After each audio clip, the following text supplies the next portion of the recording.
Isang malamig na umaga. Dito pa tayo ngayon sa Baguio City. At today, ang ating riding day number 57. Dadaan ako ngayon ng La Trinidad, Benguet. Saan ko iiwan muna itong ibang gamit ko para hindi naman mabigat pag-akit ng atok. So, iiwan ko siya doon kina Carlos. Siya yung nakilala ko kahapon, yung nakasabayan ko sa Toblan to Baguio City. Lamig. Mura ka naman mapagod ka, kapasyal dito. Laki rin itong Baguio City. Ahon, Luzon. Ang ganda. Lamig. Nasa 18 degrees pa ngayon. Mainit naman daw dito. Kahapon daw mainit eh. Umulan lang sa hapon. La Trinidad na tayo. Dito ko iiwan yung mga gamit ko sa bandang Pico. Sabi ni Carlos, paakit daw tayo eh. So may Pico Elementary School. Ang tirik dito. Ano? Akatin na lang natin yan. Tutulak na lang tayo. Sayang pagod. Mixi lang naman. Sobra. Mali. Saka kaliwa pala. Pico Elementary School. Dito po. Kabila. Salamat po. Maraming tirik. Taas.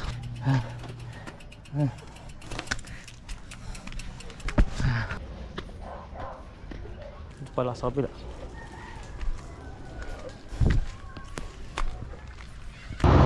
Benguet Provincial Capital. Dito sa La Trinidad.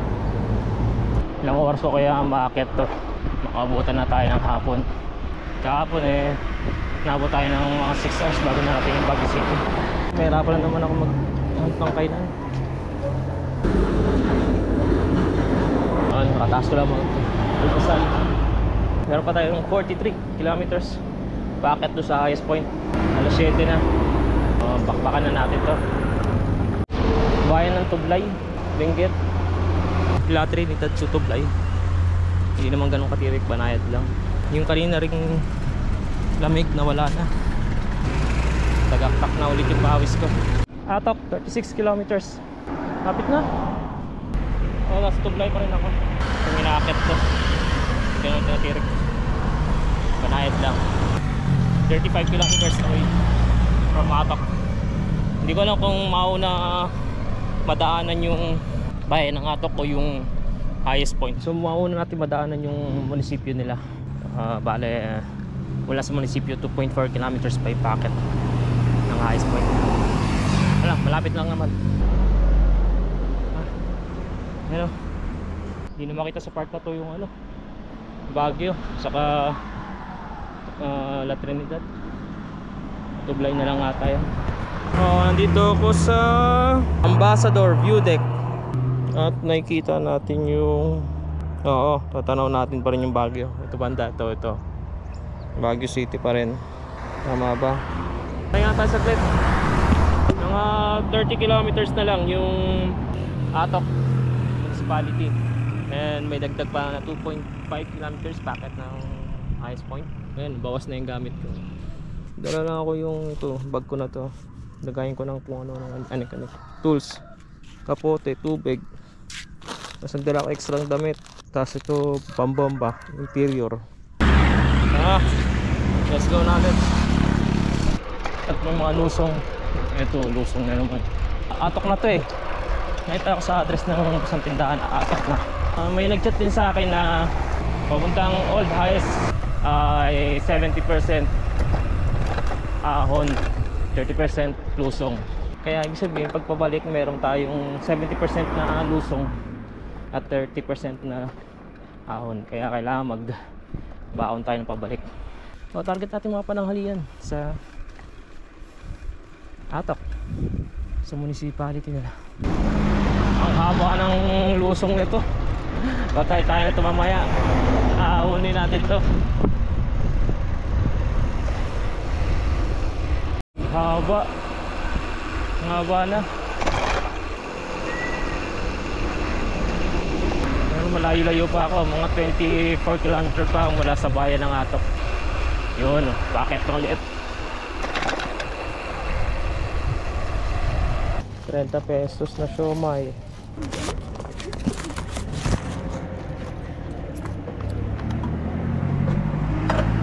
Ayan yung binaba natin yung bundok na yun, no?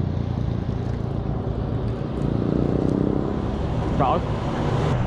19 kilometers pa bago mag-atok. Parang pupulikati na yung pakita ko sa kabinti ko. Pagod. Ang ganda ng view eh. Ayun yung daan, ano? Zigzag, zigzag. Gilid ng bundok. Ang lamig-lamig. Kasama kaya sa kalsada. Dami rin pala nilang rest terraces dito sa Atok. To. Yan, oh. Wow. Oh. Stig. Thank you, Lord. At maganda ang panahon today. Hindi makulimlim. Hindi naman maulan. Hindi rin maamog. Medyo maaraw pero wala, nakakontra lang din naman ng lamig. Pero pag umaahon tayo, yan, tumatagak-tagapawis natin yan. 9 kilometers na lang yung Atok. Lapit-lapit na. Konting push na lang. Anong oras na ba? 10:20. Sakta sa pananghalian. Matas na dito. Ahon. Dikit-dikit. Mga sharp-ring curve dito. Siguro mga 8 kilometer away.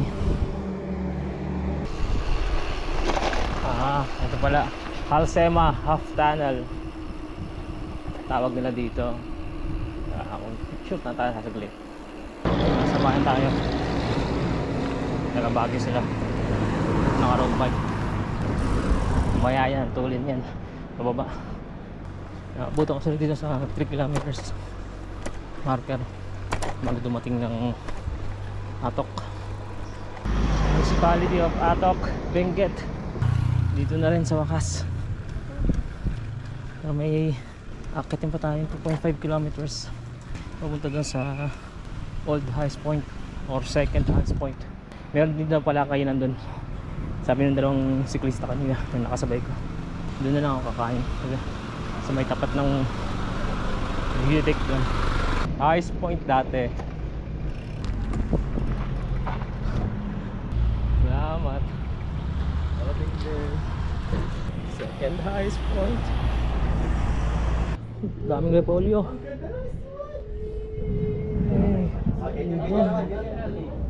Taas, oh. Dami kabundukan. Grabe. Ganda. Paana kami. Kasabay ko yung dalawang bata, si Jacob and si Ryzen. Sasakay sana kami ng bus, kaso ayaw kami pasakayan. Ayaw pumayag.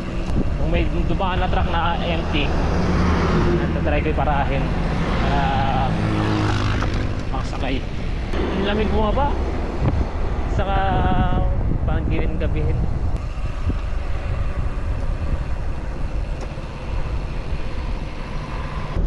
Pinagbabawal natin liquid. Jacob and Ryzen. Bili ako ng passion fruit dun sa may highest point. So, para makatulong din sa local na mga products nila. First time natin makatikim nito. Wala na pala, baka mugno. Ang lasa? Parang ano po, sweet. Parang matamis po siya na ano. Parang guyabano? Parang guyabano? Opo. Ano mga mugna? Mga ganitong oras po talaga ako. Nakabuta na kami.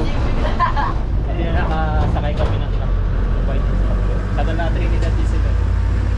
Kaya baka mayroon na yung visibility na.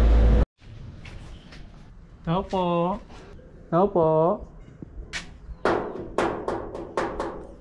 Dito kami ngayon sa Pico Road to, no? Yung pakanan pa Baguio City na. Opo. So, sakay na kami ng taxi dito para pupunta kami sa bahay nila. Irisan. Irisan. Irisan. Doon ako mag-stay tonight. Walang masakyan. Puro may mga sakay. Pansyakan nila namin. Kaya naman na dami yan. Baguio City na ulit.